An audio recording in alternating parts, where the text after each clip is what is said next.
de février qui commence avec F, qui sera un mois de faveur pour toi. Et qui va t'amener encore au mois de mars.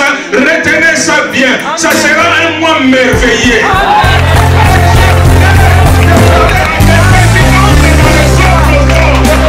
J'aimerais dire à quelqu'un, même quelqu'un va changer de statut. Oh, parce que c'est un mois nouveau. Qui va t'amener au mois de décembre. Qui sera un mois de décision. Qui sera un mois de distinction. Qui sera un mois de direction. Parce que le grand Dieu s'est levé.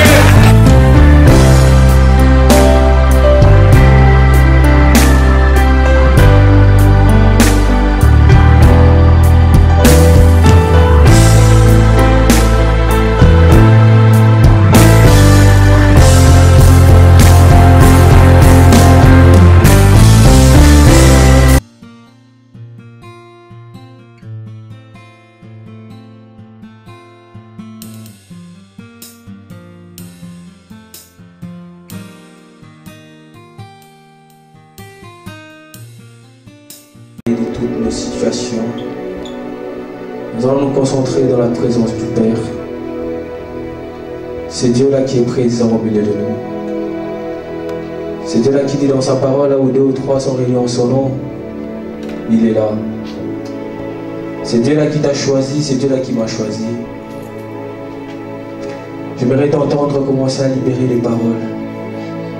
Des paroles d'amour pour ces dieux-là. Des paroles de reconnaissance pour ce Dieu-là. C'est Dieu-là qui est tellement fidèle, qui t'a prêté le souffle de vie. Que beaucoup comme toi n'ont pas eu cette grâce, mais elle t'a fait grâce de vivre. Si tu connais la chanson, chante avec ton âme et tout ton cœur. Si tu ne connais pas la chanson, réalise les paroles de cette chanson. Et que ces paroles puisse être un fruit de tes lèvres pour célébrer le Maître.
Gloire à Jésus,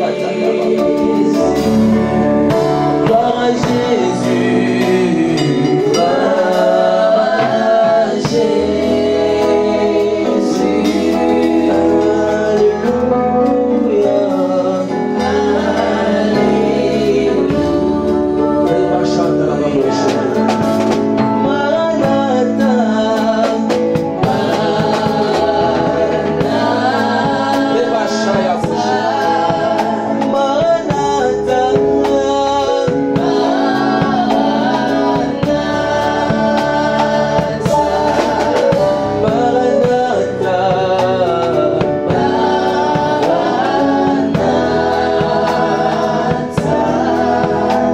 alléluia,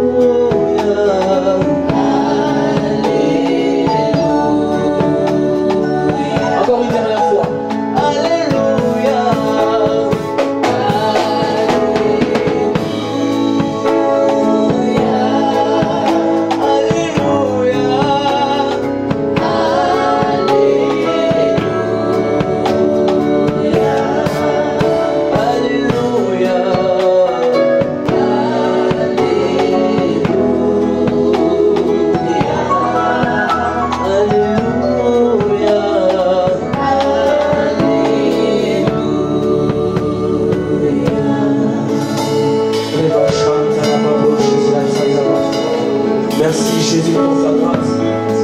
Merci Jésus pour ta fidélité. Merci pour ton amour que tu révèles chaque matin dans nos vies, Seigneur.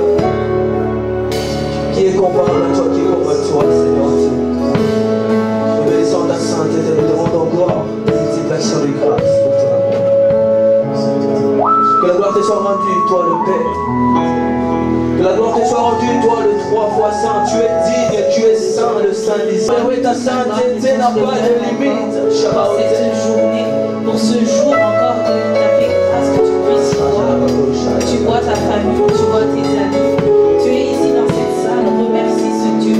Rends-lui encore grâce pour sa bonté encore dans ta vie. Rends-lui encore grâce encore pour ce qu'il a fait pour toi aujourd'hui. Tu es en bonne santé. Tu es en bonne santé. Certaines personnes sont malades, mais toi tu es en bonne santé. Dis-lui merci encore. Ne manque pas de mots. Ne manque pas de mots.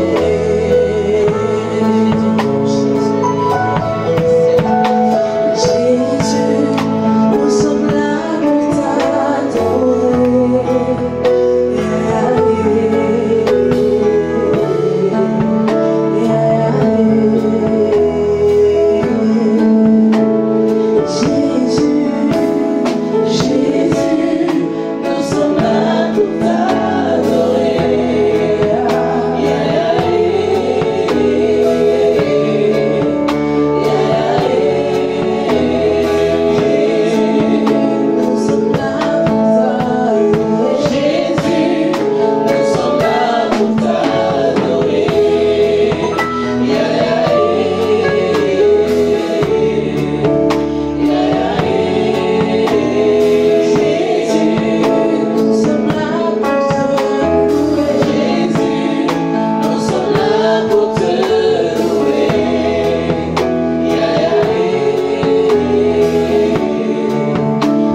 vie qui est présente ici.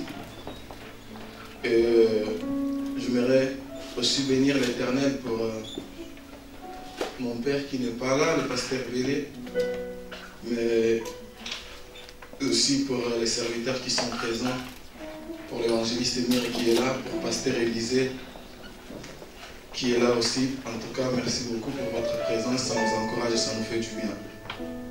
Nous allons continuer à parler de secrets du succès dans le royaume. Hier, on a commencé en donnant une petite explication de qu'est-ce que c'est un royaume.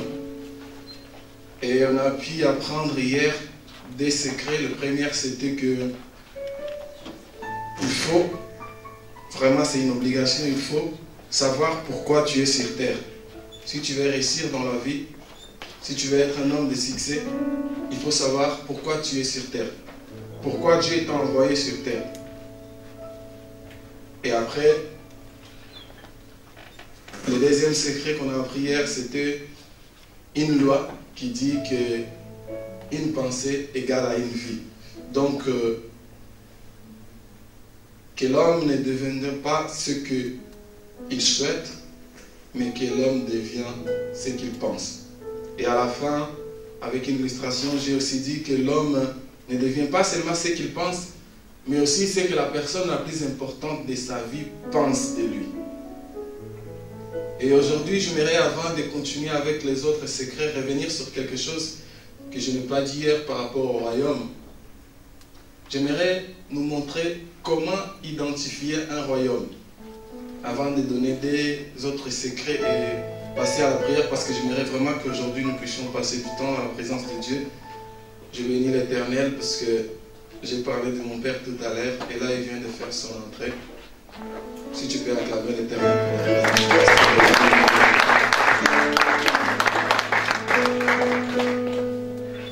Je vais nous donner 3 choses qui permettent à ce que nous puissions identifier un royaume. La première chose, c'est la constitution. Vous savez, chaque pays, chaque État, chaque royaume a sa constitution. C'est quoi? Un livre de lois où on trouve les devoirs et les droits de chaque citoyen.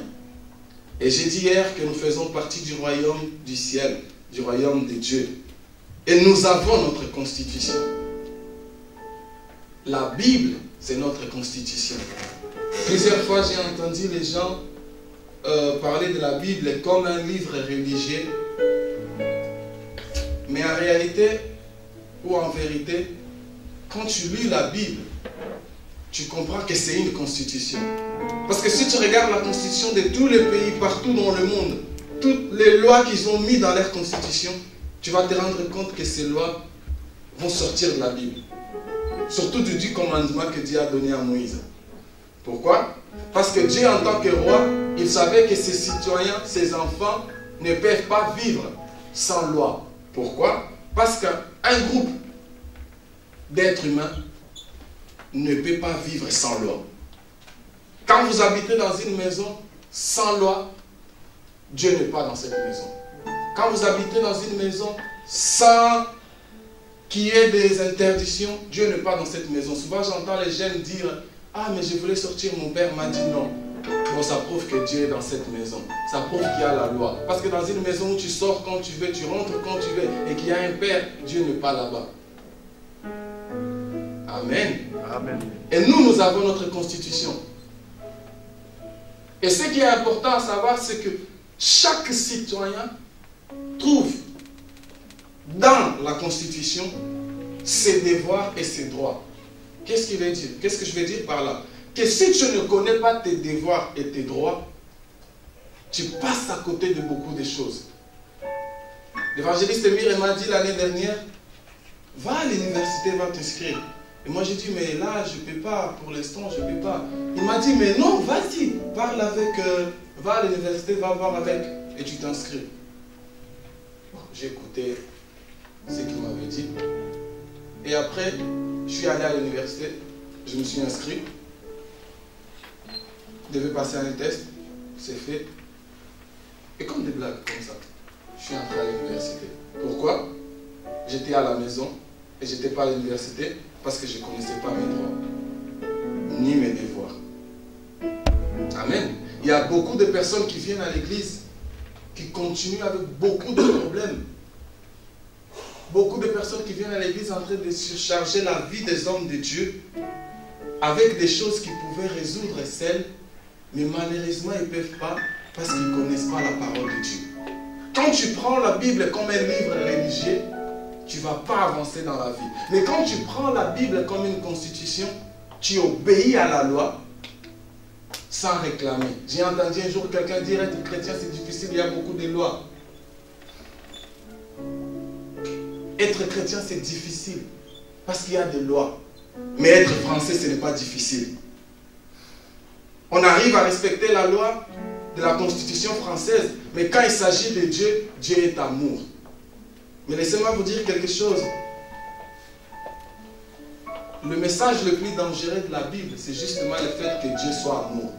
Parce qu'à cause de son amour, si toi tu n'es pas amour, il peut t'envoyer en affaire. Amen. Deuxième chose importante dans un royaume ou dans un territoire dominé par quelqu'un, la langue. Quand tu es en France, tu ne peux pas parler la langue que tu veux parler. Quand tu es en France, tu parles en français. Quand tu vas en Belgique, tu parles toujours en français. Mais le français change. Quand tu vas en Allemagne, le français, il ne sert plus à rien. Ou quasiment à rien. Quand tu vas aux États-Unis, c'est fini. Si tu vas en Angola, si tu vas au Congo, il faut parler français ou lingala. Ça veut dire que chaque territoire a son langage, a une langue. Et cette langue va identifier. Parce que si mes sœurs commencent à parler en allemand, je vais directement dire, ah, ils viennent d'Allemagne ou Suisse. Je vais viser. Donc, qu'est-ce que je vais dire par là? Pour identifier un enfant de Dieu, un fils du royaume de Dieu, on voit son langage. C'est très important. Ton langage montre si tu fais partie du royaume de Dieu ou si tu ne fais pas partie du royaume de Dieu. Tu n'as pas besoin de parler beaucoup avec un pasteur pour savoir qu'il est pasteur. Amen. Si tu appelles l'évangéliste Emir et qu'il ne répond pas, quand ça va au répondeur, tu sais qu'il est pasteur. Il va dire, salut, c'est la famille de l'évangéliste Emir et Zélo, je vous bénis. Je les connais par cœur carrément. Tu sais directement qu'il est pasteur. Quand tu parles 2 minutes avec le pasteur, tu sais qu'il est pasteur. Pourquoi? C'est pas parce que la personne veut te montrer qu'il est pasteur. Le langage. La femme a dit à Pierre, tu parles comme. Est-ce que tu parles comme Dieu? Est-ce que je parle comme Dieu? Et la troisième chose, parce que je vais avancer, c'est la culture. Dans un royaume, il y a la culture. Quand tu vas au Congo, les mariages traditionnels congolais, ce n'est pas les mêmes qu'au Gabon. Ce n'est pas les mêmes qu'en Éthiopie. Pourquoi? C'est la culture. Et le ciel, en tant que royaume, a sa propre culture. Amen. Amen. Vous êtes là? Amen. Mais qu'est-ce que c'est la culture? J'ai trouvé une bonne définition que l'Esprit m'a donnée et j'ai aimé. La culture, c'est l'ensemble de connaissances, croyances, lois et coutumes acquis dans un royaume. Donc tu n'es pas né avec la culture. Non. Tu apprends la culture. Amen. Amen. Tu n'étais pas né avec le Kikongo si c'est ta langue maternelle. Tu l'as appris. Amen. Amen. Les Africains, ils naissent pas avec des pannes. Mais la fille, elle apprend que dans notre culture, il faut mettre le pan. Donc ça veut dire qu'il y a des connaissances, il y a des lois, il y a des coutumes, il y a des choses dans le royaume de Dieu qui font en sorte qu'à chaque fois que tu le fais, les gens ils disent, ah, lui il fait partie du royaume du ciel. La culture qu'il démontre, c'est la culture du ciel. Amen. Ces 3 choses sont importantes pour moi, pour toi, pour nous. La constitution, très importante. Langage et la culture. Et quand tu prends ces 3 choses, l'ensemble de ces 3 choses fait en sorte qu'il y ait les secrets que je vais vous donner maintenant pour avoir le succès dans le royaume? Les caractères. Amen. Amen. Tu peux regarder la personne qui est à côté de toi, tu dis caractère. Caractère. Encore une fois, caractère. Je pense à, parmi les secrets que j'ai donnés, ou que je vais donner, ça c'est le secret que j'ai dit qui est le plus dangereux.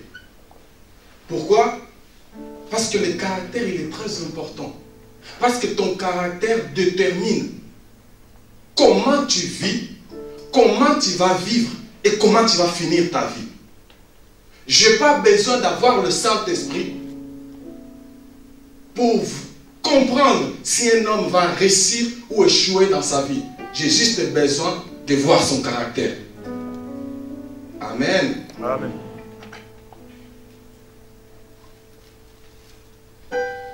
Je vais prendre des hommes dans la Bible qui vont nous montrer combien le caractère est important et combien le caractère peut te faire passer à côté de beaucoup de choses. Je vais prendre Samson, comme hier j'ai pris Samson. Et ça ne va pas changer, je vais toujours dire qu'il a échoué. Je vais prendre Samson, un homme fort. Je vais prendre Samson, un homme que quand il passait, les gens regardaient, les gens disaient, Samson, bon marié. Il était grand. Quand il passait, les gens ils disaient, waouh, lui. Les gens, je crois les gens ils disaient, s'il y avait des voleurs à côté, ils disaient, tu peux voler partout sauf là-bas. Chez Samson, parce que c'est compliqué. Samson fort, il a tué un lion. Il a fait des choses que quand tu lis dans la Bible, tu te dis, Samson c'est un homme. Mais malheureusement, Samson a échoué. Mais Joseph, le deuxième que je prends, c'est un... Je ne sais pas si vous avez déjà regardé un film de Joseph où le Joseph est costaud. En plus, vu qu'il était esclave, après il est allé en prison, on le fait tout petit, comme ça. Et je pense qu'il était mince comme ça. Joseph, il sort de la maison de son père, il va en Égypte comme un esclave. Il va finir en prison, mais c'est un homme qui va devenir premier ministre. Joseph va réussir dans la vie, il va être un homme de succès. Samson va échouer dans la vie. C'est quoi la différence entre Samson et Joseph? C'est la différence qui tue les hommes aujourd'hui. Et c'est la chose qui fait en sorte qu'il y ait beaucoup de pasteurs qui échouent, beaucoup de musiciens qui échouent, beaucoup d'hommes. Je ne parle pas seulement dans le ministère, je parle partout. Que ce soit des entrepreneurs, ils vont échouer encore et encore à cause de la différence entre Samson et Joseph. Je vais vous dire c'est quoi la différence. Samson était loin. Samson avait l'onction. Samson était fort. Mais Joseph avait un caractère. Samson était loin, était fort. Mais il n'avait pas un caractère. Joseph n'était pas loin. Un enfant mal aimé par ses frères, mais un homme de caractère. Laisse-moi te dire quelque chose. Ton caractère détermine comment tu vas finir ta vie. Il détermine si tu vas monter dans la vie ou pas. Et laisse-moi aller encore plus loin et vous dire, prêtez attention à ce que je vais dire. Ceux qui sont en train de prendre note, écrivez ça. L'onction n'est pas plus important que le caractère. Pourquoi? Parce que le caractère protège l'onction. Tu peux avoir l'onction pour ressusciter les morts. Tu peux avoir une position de archbishop. Tu peux avoir une grande position. Mais si tu n'as pas de caractère, le manque de caractère va tuer l'onction. Parce que l'onction ne protège pas le ministère, mais le caractère protège le ministère. Si l'onction protégeait le ministère, Samson allait être un homme de succès. Parce qu'il était loin. Et parce qu'il était fort. Et malheureusement aujourd'hui, on a beaucoup de jeunes, beaucoup de personnes qui sont comme Samson. Ils chantent très bien. Quand il prêche super bien. Quand il adore, il lève les mains, il a des paroles, il a des mots en français, pas possible. Quand il va à l'école, il est intelligent. Quand il s'habille tellement bien. Mais, il n'a pas de caractère. C'est quoi la différence? C'est qu'un homme qui n'a pas de caractère, il ne va jamais impressionner Dieu. Samson était un homme admiré par les hommes. Joseph était un homme admiré par Dieu. Parce que Dieu ne va jamais admirer ta force, ton onction. Parce que c'est Dieu qui donne la force, c'est Dieu qui donne l'onction. Mais le caractère, Dieu ne donne pas. Il te met dans un endroit qui permet à ce que tu développes le caractère. Mais Dieu ne donne pas le caractère. J'ai entendu quelqu'un dire, ah, il a un caractère bizarre. C'est Dieu qui lui a donné n'importe quoi. Dieu ne donne pas le caractère. Dieu te met dans un endroit qui va te permettre de développer un bon caractère. Amen. Amen. Amen. Amen. Parce que je connais plusieurs personnes qui ont passé par des situations difficiles, mais qui aujourd'hui restent doux. Mais je connais aussi des personnes qui ont passé par des situations difficiles, mais qui aujourd'hui ils ont changé. C'est Dieu qui leur a donné le caractère? Non. Il a su développer le caractère. Amen. Amen. Amen. Amen.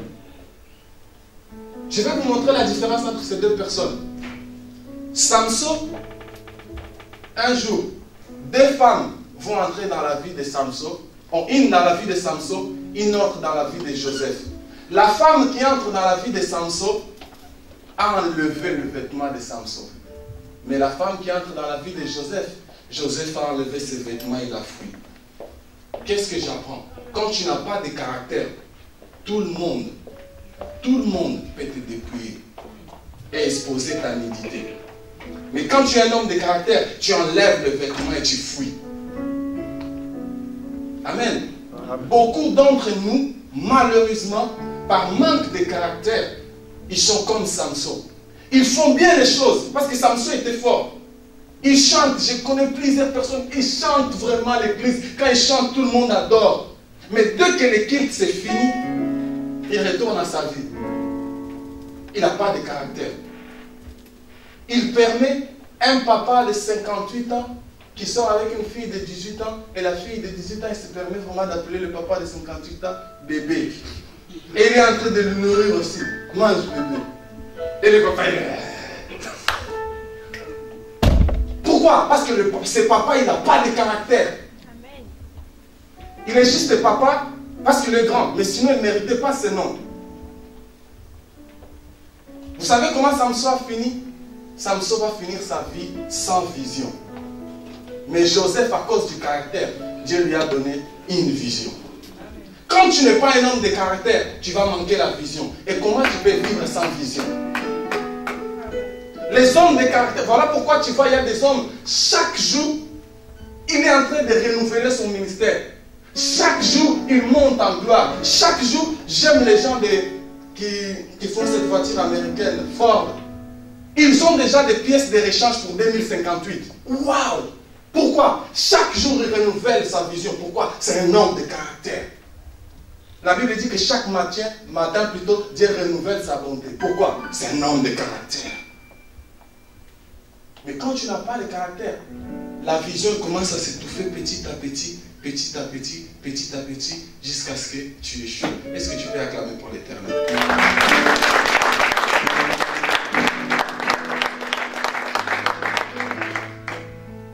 Mais c'est quoi caractère? Quand je lisais la Bible, et en faisant des recherches, j'ai vu que le mot caractère de l'hébreu a plusieurs définitions. Mais j'ai aimé parce qu'ils m'ont donné deux mots comme définition.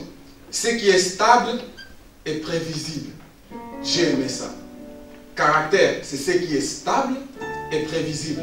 Donc, une personne de caractère ou une personne qui a un caractère, c'est une personne qui va rester stable toute sa vie et c'est une personne que tu peux prévoir ce qu'elle va faire parce qu'elle est la même, que ce soit en public ou dans le secret.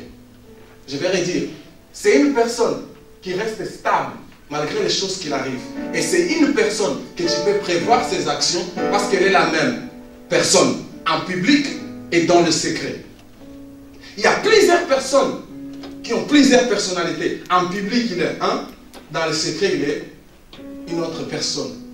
Est-ce que, si je viens chez toi et tu es dans ta chambre, je parle avec ta mère, elle peut prévoir ce que tu fais dans ta chambre?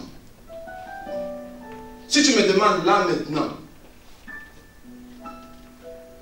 si je vais chez Pasteur Élisée, J'essaie. Soit elle est en train de méditer, soit elle prie, soit elle a le téléphone, soit elle est en train de faire à manger. Je connais ma mère. Évangile, soit elle regarde où aller ça, soit elle regarde la prédication du pasteur Bélé, soit elle regarde l'évangile, elle est toujours sur YouTube. Est-ce que je mens? Est-ce que je peux prévoir tes actions? J'arrive à la porte de la chambre de quelqu'un, je dis, mon fils à l'intérieur, il est en train de prier. Mon fils, il est en train d'étudier. Est-ce que je peux prévoir tes actions?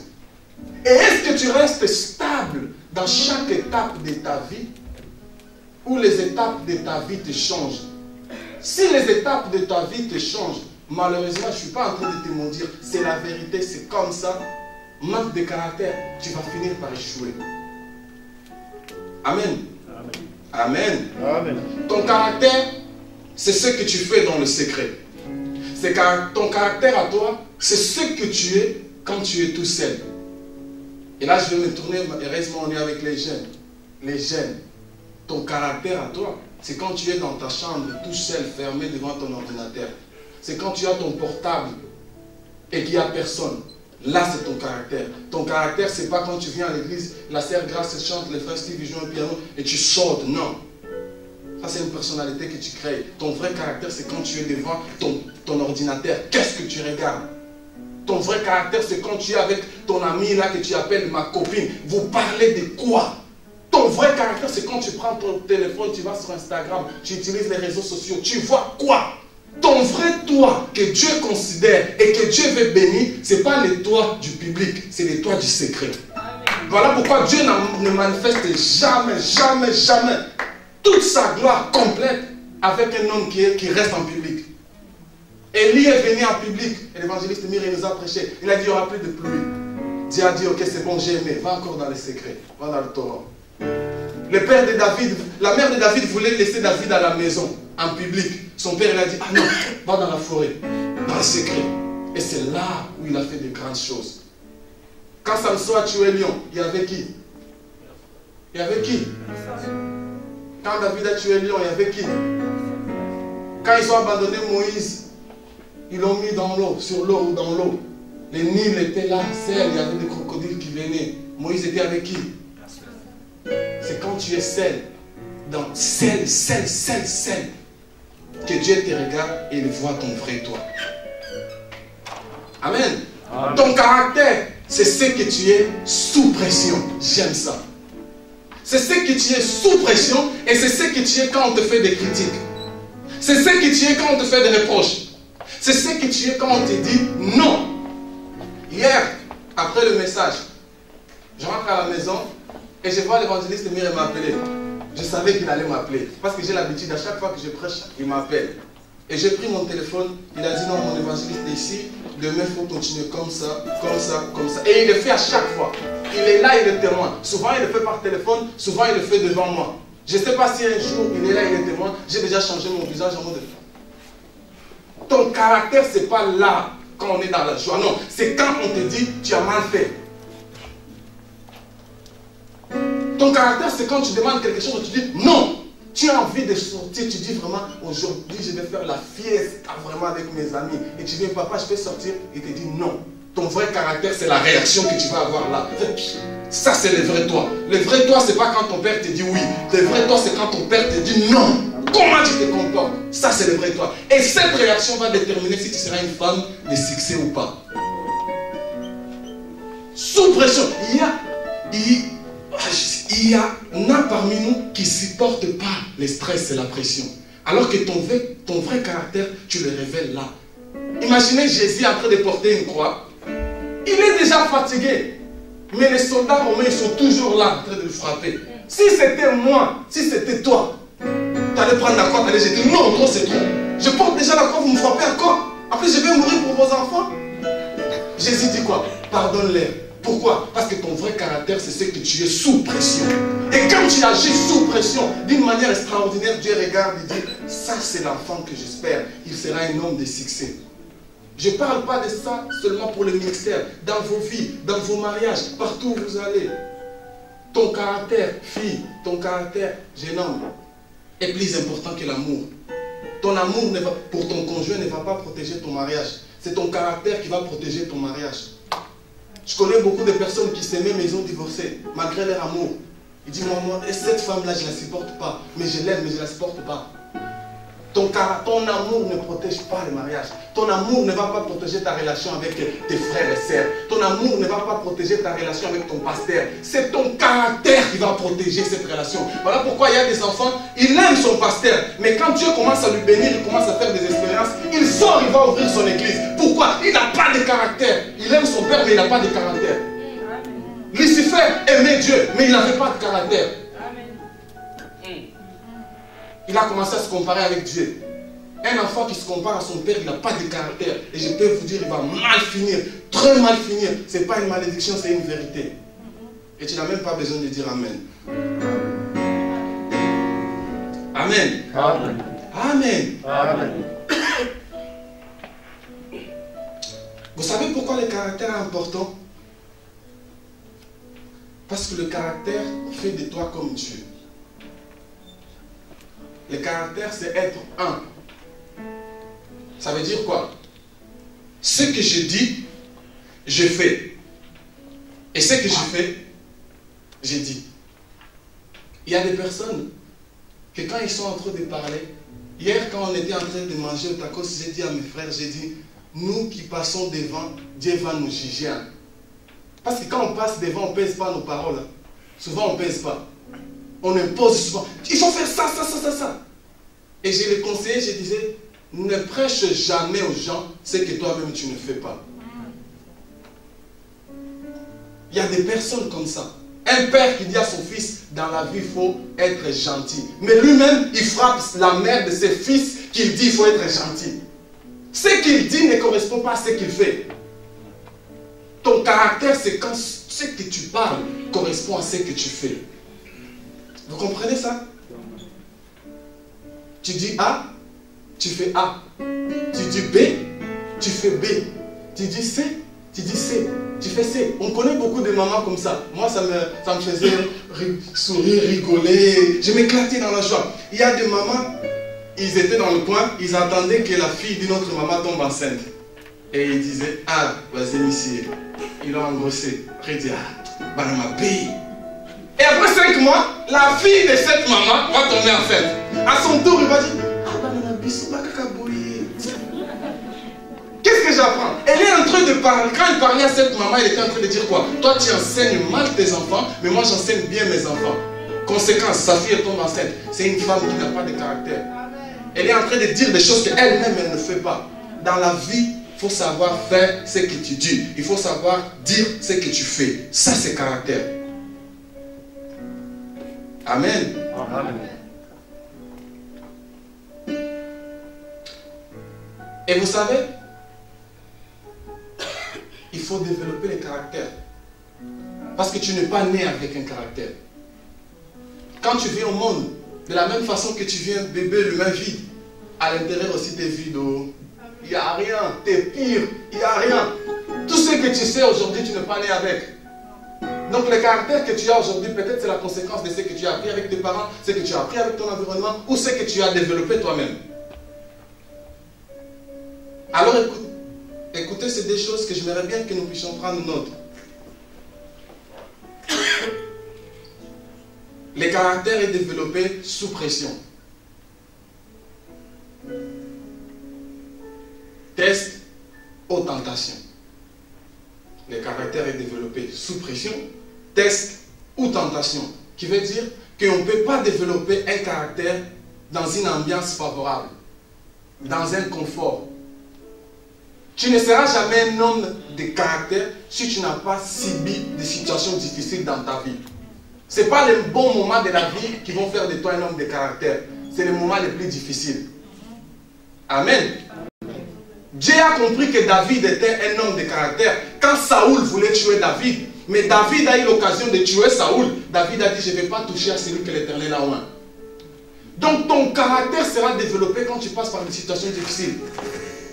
Amen.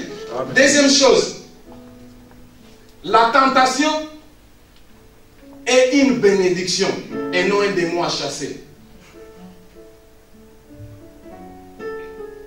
La tentation est une bénédiction et non un démon à chasser. Pourquoi? Parce que Dieu ne peut pas faire confiance à un homme qui n'a jamais été tenté. Éprouvé. Amen. Amen. Des choses importantes. Pourquoi?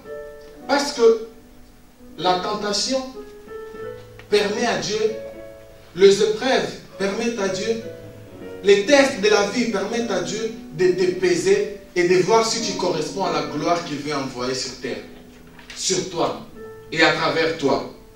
Amen. Amen. Quand Dieu a choisi David pour être roi, il était petit, 16-17 ans. David, roi. Il est moins roi, mais il n'est pas encore roi sur le trône. Pourquoi? Parce que Dieu doit peser David pour voir si David correspond vraiment. Qu'est-ce que Dieu va faire? Il va permettre qu'il y ait la tentation, qu'il y ait le combat. Souvent, je vois les gens, c'est pas mauvais de le faire, mais souvent, je vois les gens repousser les combats et les tentations. Je ne veux pas ces combats dans ma vie. Je ne veux pas ces tentations dans ma vie. J'aimerais dire à quelqu'un, tout le combat qui vient dans ta vie, c'est des sources de bénédiction pour ta vie. Amen. Tu es un enfant de Dieu. Dieu ne peut pas permettre qu'un combat vienne dans ta vie sans que ce combat soit une échelle, sans que ce combat soit un ascenseur qui va te faire monter dans la vie. Dieu ne peut pas permettre. Amen. Dieu ne peut pas permettre. Un jour, quand j'écoutais le témoignage de l'évangéliste Mire, je le dis à chaque fois quand je parle, je dis, si Dieu me dit que tu vas passer par la même histoire que l'évangéliste Mire, je dis, je préfère même monter à aller. C'est trop difficile. Mais lui, il a su supporter. Mais maintenant, quand je le vois aujourd'hui, tu me dis, waouh! Tu comprends que tout ce qu'il a passé a été une source de bénédiction pour lui. Pourquoi? Parce que ça fait de lui l'homme qu'il est. Il parle avec les jeunes, il est cool. Il parle avec les grands, il est cool. Pourquoi? Les tests, les tentations, ça te brise, ça te brise, ça te brise, ça te brise, jusqu'à ce que tu deviennes l'homme idéal que Dieu veut. Et Dieu commence à manifester sa gloire. Et nous, qu'est-ce qu'on fait? Quand il y a une tentation qui vient, on commence à dire au nom de Jésus, je ne vais pas être tenté, je ne vais pas être tenté. Mais écoutez Jésus, dans sa prière, Jésus dit, Père, ne nous laissez pas tomber dans la tentation, mais délivre-nous du mal. Dieu ne peut pas te délivrer de la tentation. Il te délivre du mal. Mais la tentation, il va t'aider à ne pas tomber, mais il ne va pas te délivrer. Parce que la tentation est là justement pour tester ton caractère. Le diable a dit, Dieu a dit, tu viens d'où? Faire un tour, je n'ai pas de maison. T'as vu Job, mon fils? Oui. Mais il te loue, il t'adore juste parce que tu lui as donné la richesse. Dieu a dit, c'est ça. Dieu a dit non. Lis le premier verset du livre de Job. La Bible dit, il y avait un homme, Job. Il était intègre. La Bible dit intègre. La Bible parle de son caractère. Dieu a regardé Satan, il a dit, je vais te montrer que Job est intègre. Va en bas. Prends tout. Tente Job. Éprouve Job. Et le diable va le faire. Et la femme de Job va dire à Job, maudit Dieu. Vous savez, cette version en hébreu ne veut pas dire maudit Dieu. Parce que les Juifs ne peuvent pas maudire Dieu. C'est que la femme de Job a dit, elle a dit, bénis Dieu, après tu peux mourir. Mais elle a dit ça plutôt avec ironie. Donc elle se moquait de Dieu. Elle disait, bénis Dieu, après tu meurs. Mais les gens qui ont traduit la Bible, vu que les Juifs ne peuvent pas maudire, vu que les Juifs ne peuvent pas maudire, ils ont dit béni. Pour la bonne compréhension de nous qui allons lire, ils ont mis maudit. Donc cette femme, elle n'a pas résisté aux épreuves. Les gens comme ça, quand Dieu les éprouve, ah, tu vas où à l'église? Il dit à l'autre, ah, l'ironie. Ah, tu vas encore voir Pasteur Bell? Qui n'est que voir Pasteur Bell? L'ironie. Et va, je vais prier encore pour toi. Va qu'il prie pour toi. Pasteur Élisée t'a touché encore. Va qu'elle te touche. Elle dit, va qu'elle te touche, mais avec ironie. Pourquoi? C'est des personnes qui ne supportent pas la tentation. Jésus a dit, ne nous laisse pas tomber dans la tentation. Il est venu, il a dit aux disciples, priez pour ne pas tomber dans la tentation. Il n'a pas dit prier pour être délivré. La tentation va venir, la Bible dit, ne dit pas que quand la tentation vient, l'Éternel va vous délivrer. La Bible dit résister au diable. C'est le diable qui tente. Vrai ou faux? Parce que Dieu ne tente personne. Mais la Bible dit résister au diable. Qu'est-ce que la Bible est en train de nous enseigner? Développer un caractère pendant que le diable est à côté de vous. Et quand il verra que vous êtes des hommes et des femmes de caractère, il va fuir. Pourquoi le diable ne suit pas? Parce qu'il connaît notre caractère. Je me souviens un jour, on est en train de faire la délivrance avec un pasteur en Angola, et la fille, elle avait un esprit d'impudicité. Et on faisait, sors, sors, et sort. On était plusieurs. Et la fille dit qu'elle avait un esprit d'impudicité, elle commençait à faire des gestes. Et nous, on regarde, sors. Et la fille, le démon, il commence à parler, il dit au pasteur, Batonu se va benganer, mais yo t'es, yo n'a pas vu n'a bien, yo koyaku tout est. Donc le démon est en train de dire, les gens peuvent crier sur moi, me chasser, et il a regardé le pasteur, il dit, pas toi, toi ne viens pas. Je connais ta vie. Et le pasteur, il était abattu. Et nous, les fidèles, nous étions, oh, pourquoi le démon dit ça? Qu'est-ce que le démon a vu? Le caractère. Amen. Quand tu lis dans la Bible, tu vois, Jésus dit, ce genre de démon ne sort qu'avec des jeûnes et prières. La prière et les jeûnes, c'est pour forger ton caractère. Quand tu ne manges pas, tu es en train d'obliger ton corps. Tu le traites durement, c'est le caractère. Quand tu pries, tu entres dans la présence de Dieu pour recevoir le caractère de Dieu. Donc ce genre de démon ne sort que quand tu es un homme de caractère. Donc ça ne sert à rien de prier, de gêner, et après faire n'importe quoi, et après pécher contre Dieu, et venir ici parce que tu as l'onction. Non, ce n'est pas ton onction qui agit ici, c'est ton caractère qui agit ici. Je vais vous dire quelque chose. Quand je préparais ce message, l'Éternel me parlait sur être humble. Vous savez, on a des modèles à l'église. Quand je regarde le pasteur Bélé, je regarde l'évangéliste Miri, je regarde le pasteur Élisée, vous allez dire, mais tu parles toujours d'eux, mais c'est mes pères spirituels. Je n'ai pas vu Abraham. Je parle d'Abraham, mais je ne l'ai pas vu. Élie a prié Dieu d'Abraham, moi j'ai pris le Dieu de Bélé. Amen. C'est comme ça, c'est mes parents. Quand je vois pasteur et qu'il raconte son histoire, d'où il vient, il était pauvre et tout. Et aujourd'hui, comment l'Éternel l'élève. Il est tout le temps en déplacement, les voyages. Et je le vois tellement humble. Et les gens disent, mais pourquoi il prospère? Parce qu'il a touché les sorciers. Ah, Seigneur. Parce que c'est le nombre de caractères. J'ai vu le 23, j'étais derrière avec Grâce, le pasteur qui vient dire à Grâce, va s'asseoir devant, à ma place. Et lui, il recule, il dit, quoi? Qui t'y a beaucoup dit, comme à Tom Sidi, que les pasteurs congolais sont en train de s'empoisonner. Un homme, il te laisse passer devant, il recule pour t'écouter. Et il prospère, toi qui ne fais rien, tu viens pour me dire qu'il est sorcier. Ah, je demande à Dieu de te pardonner. C'est l'humilité, c'est le caractère.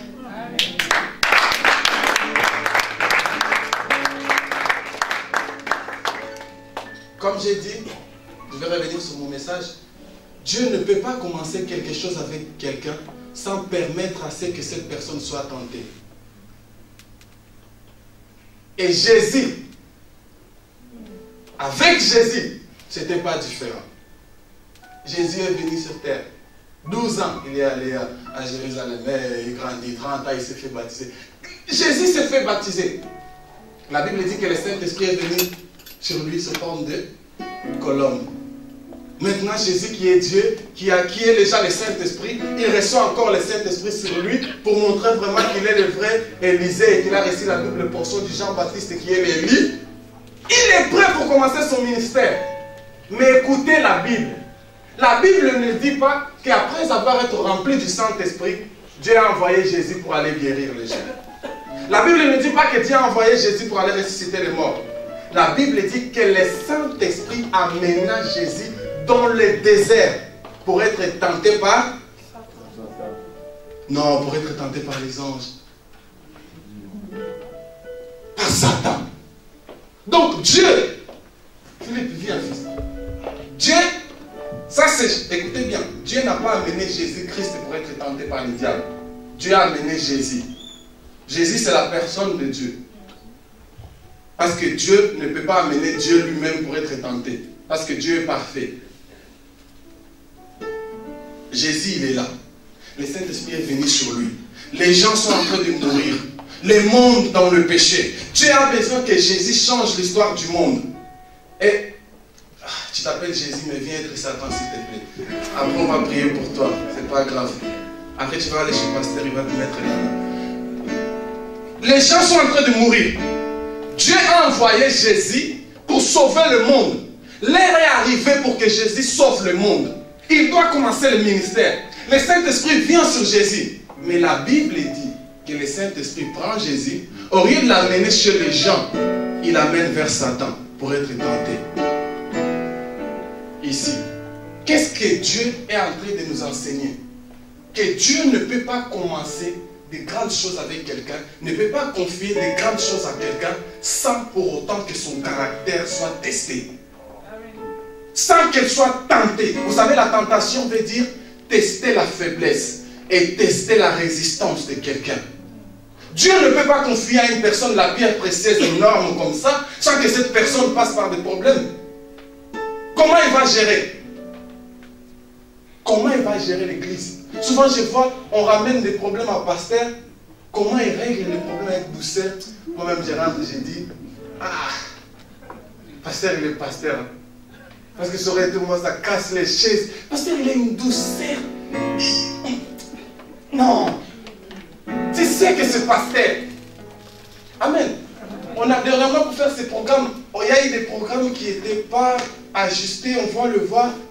Et moi-même je suis en train de lui parler, je sais que je suis en train de faire des choses et il va parler. Mais en tant que mon fils, je lui dis quand même pour voir s'il dit oui. Et tu vois, il te dit non, mais c'est un nom de Madou. Non, il va continuer non en mot. Tu dis oui, c'est non, j'ai tort. Ça, pour ça, il faut être tenté. Tu ne sais pas les situations difficiles que le pasteur a dû traverser pour devenir l'homme qu'il est aujourd'hui. On parle de Jésus, le nom le plus élevé. Mais avant d'être le nom le plus élevé, c'était un homme tenté. Alors si tu veux être un homme de succès, tu veux développer ton caractère, il faut commencer à accepter les tentations. Je dis toujours aux gens, être né dans une famille pauvre, ce n'est pas une malédiction. Ce n'est pas que votre famille a été bloquée. C'est Dieu qui t'a mis dans un lieu pour te tenter, pour que tu développes ton caractère et que tu deviennes riche. Parce que les gens, c'est prouvé scientifiquement, ce n'est pas moi qui l'ai dit. Si tu prends un enfant riche, d'un homme riche, un enfant d'un homme pauvre, tu le suis à l'école, l'enfant de l'homme pauvre a des résultats plus formidables que l'enfant de l'homme riche. Parce que l'enfant de celui qui est pauvre, il se dit, je dois travailler pour aider mes parents. L'autre, il dit, j'ai déjà tout. Ça veut dire quoi? Celui qui est dans un endroit confortable, il ne développe pas son vrai caractère. Voilà pourquoi les fils des hommes riches, ils ne deviennent rien. Il est toujours là, je suis le fils de, le fils de, le fils de. Et lui-même, ses enfants naissent et lui toujours, Naza Mwanaya, Mwanaya. Il est fier. Dans la maison de ses pères, Mwanaya, non. Il faut... Et quand Jésus est là, bon, Jésus, quand Jésus est là, avec Satan, Dieu, le Saint-Esprit, le même Saint-Esprit qui était en Jésus, il sort, il se met là, il achète des pop-corn et il commence à regarder un film. Il va voir maintenant la résistance de Jésus. J'aimerais te dire, quand tu passes par des situations difficiles, souvent ne pleure pas trop. Dieu est là, il est en train de regarder, il est en train de crier comme Dali, Bomaï. Dieu dit Miri, Bomaï. Dieu croit en toi. Et il est là, il regarde Satan, il dit aujourd'hui tu vas voir ce que l'évangéliste va te faire. Aujourd'hui tu vas voir ce que Jésus va te faire. Aujourd'hui tu vas voir ce que Steve va te faire. Et toi à ton tour, au lieu d'affronter la tentation, de le vaincre pour glorifier Jésus, toi tu plais. Amen. C'est bon, je sens que Dieu bénisse. Amen. Matthieu 4. Oh, tu étais déjà en connexion avec moi ou quoi? Matthieu 4, le verset 1. Il est déjà là. Et quand Jésus arrive dans le désert pour être tenté, le diable va tenter Jésus avec 3 choses. Et j'aimerais parler de ça vite fait. Vous savez, le diable va commencer à tenter Jésus avec l'appétit. Si tu es le fils de Dieu, change cette pierre en pain. J'aimerais dire, l'homme a 3 appétits qui peuvent le tuer et 3 appétits que le diable utilise pour les tenter. Premier, l'appétit de manger. Deuxième, l'appétit de boire. Et troisième, l'inclination sexuelle. À chaque fois que le diable vient pour tenter quelqu'un, avec l'appétit, soit il frappe avec l'appétit de manger, soit il frappe avec l'appétit de boire, Il y a un homme riche qui a dit, si tu veux être un homme riche, il faut faire des choses. Il faut avoir une seule femme et il ne faut pas regarder tout ce qui est alcoolique. L'alcool, whisky, bière, regarde pas. Si tu veux un homme riche, donc il est en train de te dire, si tu veux un homme riche, ne tombe pas à la tentation de l'appétit de boire et à la tentation sexuelle. C'est là où, je peux dire, c'est là où on voit les hommes qui vont réussir et les hommes qui ne vont pas réussir dans la vie. Amen. J'entends des gens qui me disent, pourquoi les sexes après le mariage? Dans quel verset biblique? Pourquoi c'est que toi avant le mariage? Dans quel verset biblique à toi que toi tu as mis dans la Bible? Amen. Laissez-moi vous dire quelque chose, les jeunes. La plupart des hommes de Dieu, des grands hommes de Dieu, ça ne sert à rien de mentionner leurs prénoms ici, qui sont tombés, c'est à cause de ce troisième appétit. Les hommes, que ce soit hommes, femmes, surtout les jeunes, ils sont faibles de ces côtés-là. Voilà pourquoi les diables nous détruisent. Samson détruit par quoi? L'appétit sexuel. David détruit par quoi? L'appétit sexuel. Un homme qui adore Dieu, qui célèbre l'Éternel. Devant une femme, la Bible dit qu'il a vu la femme. Il a demandé à son serviteur, c'est la femme de qui? Il a posé une bonne question. Ils lui ont donné une bonne réponse. C'est la femme de ton serviteur. Mais il a agi mal. Il a dit, Yakaniawati. Les rois, ils possèdent tout dans le territoire. Amen là. Et Dieu était triste. Combien de nous on le fait? J'ai entendu une jeune fille qui me disait, mon copain m'a dit que si je ne couche pas avec, ça veut dire que je ne l'aime pas. C'est lui qui ne t'aime pas. C'est un sorcier, il veut te tuer. Ce n'est pas un homme de caractère. La prochaine fois que tu vas ramener quelqu'un chez le pasteur pour dire je vais épouser cette personne, avant de le ramener chez le pasteur, demande à cette personne quand il va venir te draguer. Pas tu m'aimes. Demande à cette personne, tu es un homme de caractère? Tu m'aimes dans notre temps, c'est devenu n'importe quoi. Tu regardes un chihuahua, tu dis au chihuahua, je t'aime. Je t'aime, c'est devenu n'importe quoi. Les chiens, ils se disent, je t'aime. Demande à cette personne si c'est un homme de caractère. Je suis en train de vous gêner, mais je suis en train de vous dire des choses que c'est vrai. J'étais en train de prêcher, j'ai fini, je descends. Il y a une sœur tellement belle. Elle vient et me dit, pendant que tu étais en train de prêcher, moi j'étais en train de te voir, toi et moi, notre mariage, nos enfants. Je dis, moi je suis en train de prêcher, elle est en train de me marier. Et ce n'est pas une sœur moche, c'est une sœur belle. Et après à la fin il dit, prends mon numéro. Maintenant toi tu es là, tu m'as tu prends son numéro parce que j'ai l'onction. Tiens, l'onction ne protège pas le ministère, c'est le caractère. Tu regardes la sœur droit dans les yeux. La parole t'a béni, oui ou non? Oui. Que Dieu te bénisse. Ça te suffit. C'est fini, on le coupe là.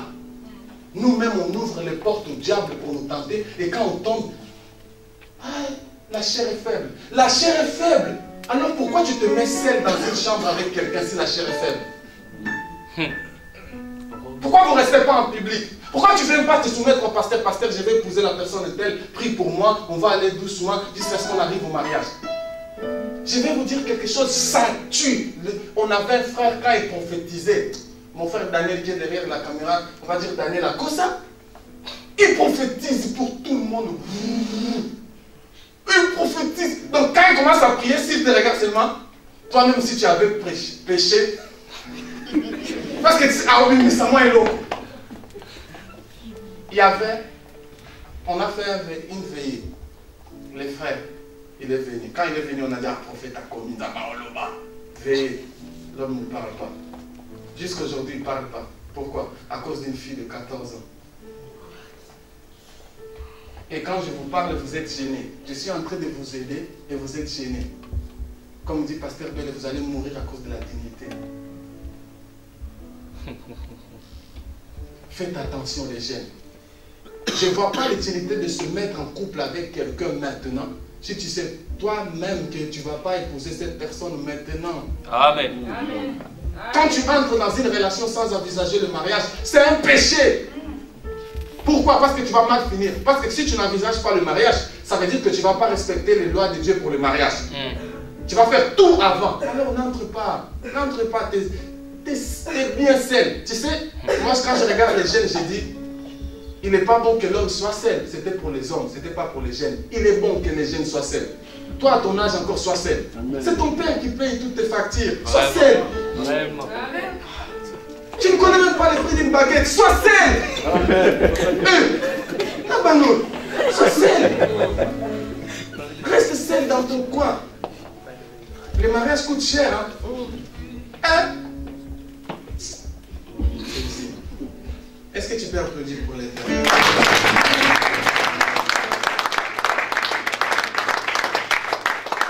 Deuxième tentation du diable, la renommée. Vous savez, le diable, il sait que les hommes ont un besoin. Tous les hommes qui sont dans cette salle, hommes et femmes, nous avons ce besoin. Les besoins d'être connus et reconnus. Qui n'a pas ce besoin? Qui, quand il joue, il n'entend pas qu'après le culte, quelqu'un vient et lui dit, ah mais, bien, j'ai entendu un do là, c'était bien fait. L'homme aime être connu et reconnu. Alors qu'est-ce que le diable fait? Il vient, il voit un jeune qui prêche bien, et il dit à ces jeunes, tu sais, toi tu prêches tellement bien, mais pasteur Bell, il ne te laisse pas l'espace. Viens dans notre église. Et on va te laisser prêcher. Qu'est-ce que le diable est en train de faire avec ces jeunes? Il est en train de les tenter avec la renommée. Et Dieu, il est de côté, il regarde, il dit, vas-y, montre-le. Montre-le que tu es un homme de caractère. Et toi, tu ne montres pas. Toi, tu dis, ok, d'accord, on y va. Et là où tu vas, mon fils, si tu prêches et que les gens sont guéris, non, jamais. Les gens ne seront pas guéris. Pourquoi? J'ai dit hier, l'onction sans l'autorité est une onction illégale. Si je vous prêche aujourd'hui, sans que mon père spirituel me dise de prêcher, ma prédication est illégale. Dieu ne va rien faire. Voilà pourquoi un fils ne cherche pas à être connu et reconnu. Il cherche la renommée de son père. Jésus a dit, jusqu'aujourd'hui mon père travaille, moi je travaille. Tu travailles dans la maison de ton père. J'aimerais dire à quelqu'un, un jeune, ne cherche pas ta renommée. Cherche la renommée de la pierre précieuse. Tu vois les jeunes en train de faire les snaps. Mais il faut partager aussi la chaîne YouTube de l'église, non? Ça on ne partage pas? Amen. Ça on ne partage pas? On partage juste tes assiettes dégueulasses que tu manges? Ça, on ne partage pas. Pourquoi? Parce que tu cherches ta renommée. C'est le diable qui est en train de te tenter. Et une personne qui aime tellement être renommée, il va faire tout pour l'avoir. Il va écraser les autres. Parce qu'il veut être connu. Saoul a entendu les femmes chanter. Saoul a tué. Saoul a tué. David a tué. Saoul a dit, Aka, moi ils m'ont donné 1000. Lui 10 000. Donc lui le plus renommé que moi, c'est de là qu'il commence le problème. Parce que si tu as soif d'être renommé, tu vas tuer les autres. Voilà pourquoi on a des personnes, quand une sœur de l'église se marie, pourquoi elle? Pourquoi elle? J'ai entendu une fois une sœur qui priait, disait, Yesu, il va botter que tout comme ils ont couffa. Elle les mange. Pourquoi? Pourquoi? Parce qu'elle sait que si elle se marie, tout le monde va dire, ça va parler partout. Qu'est-ce qu'elle cherche? La renommée. Faites attention, ne cherche pas ta renommée. Cherche à faire connaître ton père. Cherche à faire connaître ton pasteur, ton église, ta pasteur, ton assemblée. Cherche à faire connaître Dieu. Troisième tentation, le pouvoir. Le diable a dit à Jésus, si tu te mets en genoux devant moi, je te donne tout ça. Et là, je vais sortir une phrase que j'aimerais que tu gardes. Ne fais jamais confiance à un homme qui aime le pouvoir. Ne fais jamais confiance, j'ai dit, à un homme qui aime le pouvoir. Parce qu'un homme qui aime le pouvoir, il est capable d'écraser les autres juste pour le pouvoir.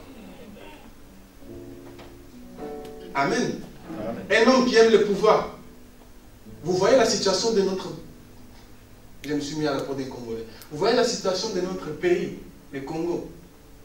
C'est quoi? L'homme aime le pouvoir. Il ne veut pas quitter le pouvoir. Quand tu aimes trop le pouvoir, tu tues pour le pouvoir. Tu veux être le seul pianiste de l'église. Quand il y a un autre pianiste qui vient, tu l'étouffes. Non, non, non.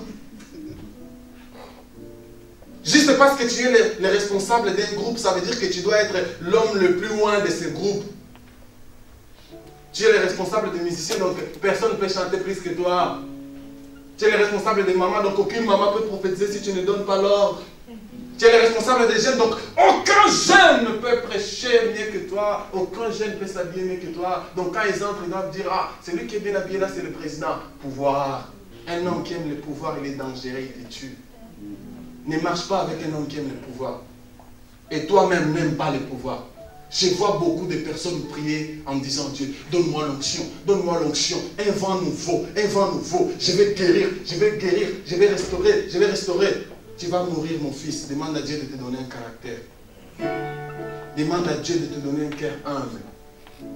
Je ne me souviens pas d'un jour où j'ai vu le pasteur, où j'ai vu l'évangéliste, où j'ai vu le pasteur Élisée et qui ne m'ont pas parlé de l'humilité. Mais je pense que presque jamais on parle du pouvoir. Parce qu'ils savent qu'on a le pouvoir. Mais le caractère, il faut le développer. Dis, fils, reste humble. Je vais vous dire quelque chose aujourd'hui, restez humble. Ne cherchez pas la première place. Ça tue quand un homme commence à chercher toujours la première place. Quand tu cherches une place, ça veut dire que cette place n'est pas à toi. Les gens aiment dire, j'entends les gens dire, ils vont voler ta place. J'aimerais dire à quelqu'un, personne ne peut voler ta place. Je vais dire quelque chose. Les gens qui sont en Afrique, ils vont comprendre. Il y a une voiture qui est là. On appelle taxi. La voiture est vide. Il y a quelqu'un qu'on appelle receveur, non? Chez nous. Il a dit, bandal. Et nous tous, on veut monter dans la voiture. Et il n'y a que 15 places. Les gens vont venir. Ils sont 15, c'est fini. Mais il y a encore 20 personnes qui ne sont pas dans la voiture. Ils doivent entrer parce qu'eux aussi veulent aller à Bandal. Mais, il y a une chaise qui est vide. C'est la chaise du chauffeur. Mais personne ne monte dans la chaise du chauffeur. Dans l'histoire de ta vie, Dieu ne t'a pas mis comme receveur. Les receveurs, souvent, ils luttent pour se mettre quelque part. Son corps, il est dehors. Mais les chauffeurs, les gens, ils sont en train de monter, ils sont en train de se tuer. Le chauffeur, il est en train d'acheter une canette. Il sait que même s'il dort, même s'il tarde, personne ne peut prendre sa place. J'aimerais te dire, ne cherche pas le pouvoir, parce que personne ne peut prendre ta place. Dans l'histoire de ta vie, tu es le chauffeur. C'est toi qui es au contrôle. Et en plus, si tu ne prends pas le volant, ils ne vont pas aller à Bandal.